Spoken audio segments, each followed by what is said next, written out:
どうもこんにちは、革靴の健です。今日は革靴の専門用語解説やっていきます。革靴には多種多様の専門用語があります。革靴、そして靴作りでしか使わない用語っていうのがたくさんあって、かなり聞き慣れない言葉も多いと思います。普段の靴作り動画では何の気なしに使ってるんですけど、一旦用語をそれぞれ説明していきたいと思います。かなりの量があるので、一つずつはさらっと要点をつかむ感じでやっていきます。そして革靴の用語っていうのはその職人さんとか国によって同じものだけどかなり違う言葉で表してたりするので、この動画では僕が普段使う用語を中心に解説していきます。今回の動画ではまず靴の部位に関する用語、作業に関する用語、道具に関する用語、材料に関する用語の順で解説していきます。まず靴の部位から。アッパーとはこの靴のメインとなる部材で、足を覆う上部の皮のことです。そしてこのアッパーのパーツ、それぞれ部位に分かれてまして、後ろこのパーツがカウンター、クォーター、バンプ等ですね。このアッパーの裏にある裏側、これがライニング。ライニングは後ろの部分がカウンターライニング、前がバンプライニングと言います。そしてこの紐の穴、ハトメと言ったりアイレットと言ったりします。ハトメには2種類あって、外ハトメと裏ハトメっていうのがあります。裏ハトメは裏側に金属のリングで補強をして、表面はただの穴。外ハトメは外側に金属リングで補強しています。内羽、外羽、バンプパーツの下にクォーターパーツ、この羽のパーツが潜り込んでいるものを内羽、その逆、バンプパーツの上に羽のパーツが乗っかっているものを外羽と言います。冠止め、この羽が開きすぎないようにこの根元で留めてるこのステッチ、ここが冠止め。外羽の場合にはここに冠止めがあります。ビーディング、トップラインのアッパーとライニングの間に挟まれている薄く細い皮、これがビーディング。パイピング、アッパーをくるむようにトップラインに縫い付けられている皮、これがパイピングです。先芯とはつま先に入っている硬い芯です。こんな形状の皮がアッパーとライニングの間に挟まれています。付き型芯とはヒールに入っている芯です。三日月型をしているので付き型芯。アウトソール、本底とも言いますが、この地面に触れる一番外のソールですね。この部分は革でできたレザーソールだったり、ゴムでできたラバーソールだったりします。ミッドソール、ミッドというぐらいなので中間にあるソールですね。アウトソールの上にあるこの部分、ここがミッドソールです。だいたい2ミリ、3ミリの革を入れることが多いです。ミッドソールがあればアウトソールも確実にあるので、ソールは2枚、つまりダブルソールになるということですね。インソールは靴の中に入っているソール、中底です。足が直接乗る部分、これをインソールと言います。ヒール、積み上げとも言いますが、まさに言葉の通り革を積み上げていってこのヒールの高さを作ってます。積み上げヒールですね。そしてトップリフト、こんな風に革とゴムで組み合わさっているものが多いですが、アウトソールと同じ役割で積み上げヒールの一番下につき、削れたらこのトップリフトを交換して修理します。コバというのはソールのこの縁取りのところですね。この辺をコバと言います。コバの張り出しを抑えた靴だったり、コバが張り出した武骨な靴のように使います。コバというのはこの辺一体を指してるんですけど、下はソール、そして上がウェルトです。ウェルトというのは靴の周りに縫い付けられているこの細くて薄い革の部材なんですが、これをウェルトと言います。シャンクと言っても見えないんですが、このウエストの部分の中にシャンクという鉄の板だったり木の板だったりっていうのが入ってます。靴っていうのは地面からこの部分が浮いてるんですけど、ここを支えるためのものです。中物、これもまた見えないんですが、こんな風になってます。靴の中には中物と言われるコルクが一般的なんですけど、革が入ってたりスポンジが入ってたりします。このインソールとアウトソールの間を埋める充填剤です。次は作業の名称いきます。吊り込み、こういうアッパーの革を木型に沿わせてこういう風に立体にする作業です。すくい縫い、吊り込まれた状態の靴にウェルトを縫い付けていく作業です。出し縫い、縫い付けたウェルトとアウトソールを貫通して縫いのこと、出し縫い、底縫い、アウトソールステッチと言います。革すき作業。革すきというのは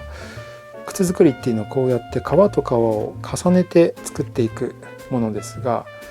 重ねたところっていうのは基本的にこういうふうに段差になります。こういう段差がなくなるようにするために端っこを斜めに削ってペラペラに薄くすることを言います。そうするとこうやって合わせた時に段差がなくなって滑らかになります。この革すき作業っていうのはアッパー作りでもやりますし、こういったアウトソールの造形でもやります。次は道具の解説いきます。木型、こういった靴の原型になる木の型だったり樹脂の型だったりするんですが、木型、別名ラストといって靴作りで最も重要な道具というか部品ですね。革包丁、これは革靴作りの中で最も使う刃物なんですが、革を切る専用の包丁です。そしてずらっと並んでいるコテ類、これにはいろんなコテがあるんですけど一部紹介します。コテっていうのはこの先端に金属の塊がついています。この部分を熱して革に当てて革をきれいに整える役割があります。これはコバゴテ、コバに当てる専用のコテです。イチョウゴテ、ヒールやソールに当てるコテです。ウィール、先端に歯車がついている出し縫いをするための道具です。シートウィール、これも先端が歯車になってるんですが役割は違って積み上げヒールに飾り模様をつけるためのものです。目付けゴテ、出し縫いをした後にベルトにギザギザ模様をつけていくコテです。小口ゴテ、すごく小さいコテなんですけど先端が段になっててソールの細かい模様をつけたりするときに使います。面やすり、これはヒールの積み上げをするときに使うんですが片面だけがヤスリになっているナイフのような形状のヤスリです。チャンネルナイフ、先端がちょっと特殊な形状をしたナイフです。インソール、中底を加工するときに使います。そしてたくさんある針なんですが主に紹介するのは3つ。出し針、アウトソールステッチ、出し縫いをするための針です。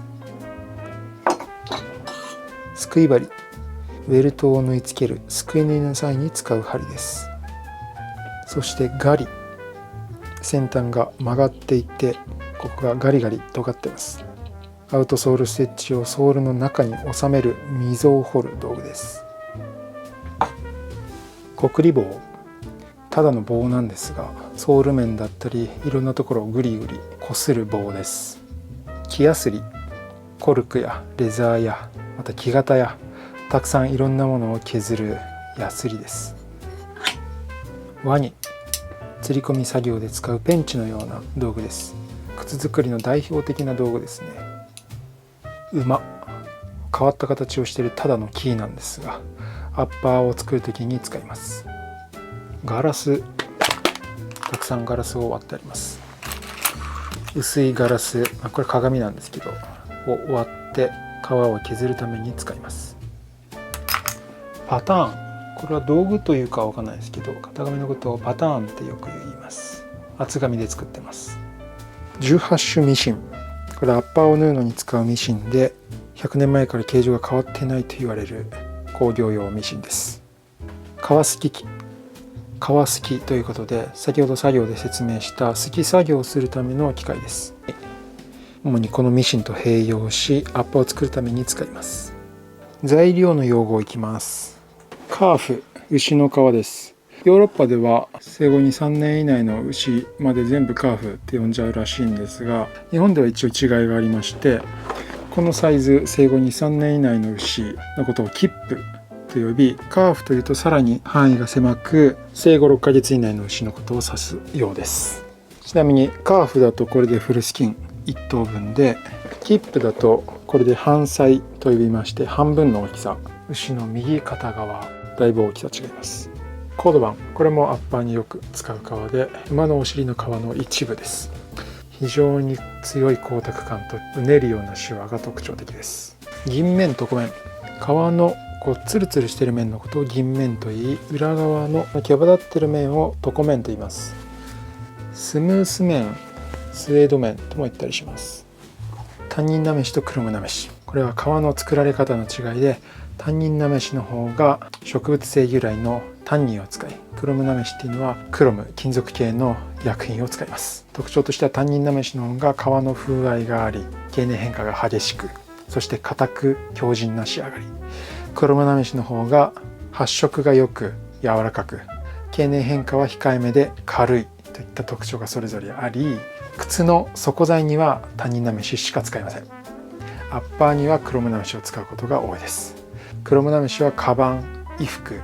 靴によく使われ、タンニンなめしは靴の底材や革小物系によく使われます。オークバークソール。オークバークソールというのはタンニンなめしのものですが、そのタンニンなめしの中でもナラの樹皮を使ってなめした非常に強靭で耐摩耗性の高い靴の底材です。独特の匂いがします。なめすのに1年ぐらい水槽につけとくらしいです。重い。これは別にオークバークに限らず重いです。浅いと主に出し縫いやアッパーのハンドステッチを縫うのに使います。そして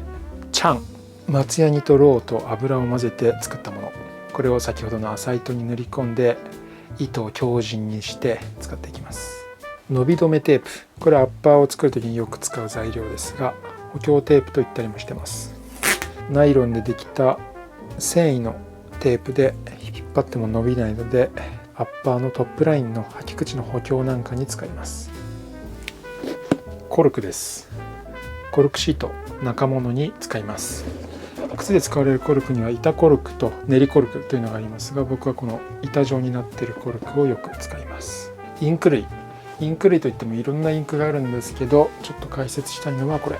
ソールステイン。これは靴底に塗って光沢を出すためのソール専用の、これ染料といっても色ついてないですけど仕上げ剤です。こんな風に色のついたソールステインもあります。ボンドといえば、僕がボンドと言ってよく使ってるのは突き型芯を固めるためのボンドのことをよく僕はボンドと言ってますね。これ僕の場合です。僕はこっちのことを糊とよく呼んでますが、底材とかをつけるのに使ってる黄色い液体、主にこの有機溶剤系接着剤と水溶性の接着剤の2種類を使います。息でした。嘘ですけど。ということで、たくさんある専門用語、もう最後は専門用語なのか何なのか、ただの材料解説になってましたが、いろいろ解説しました。最初の方は初歩的なところから普段あんまり使わないような用語も入ってたかと思います。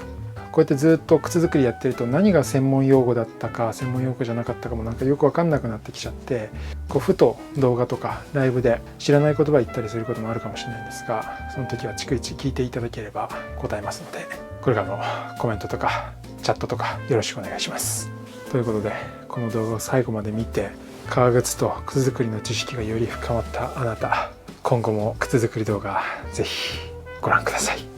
それではまた。ちょっといつもと今日違うね。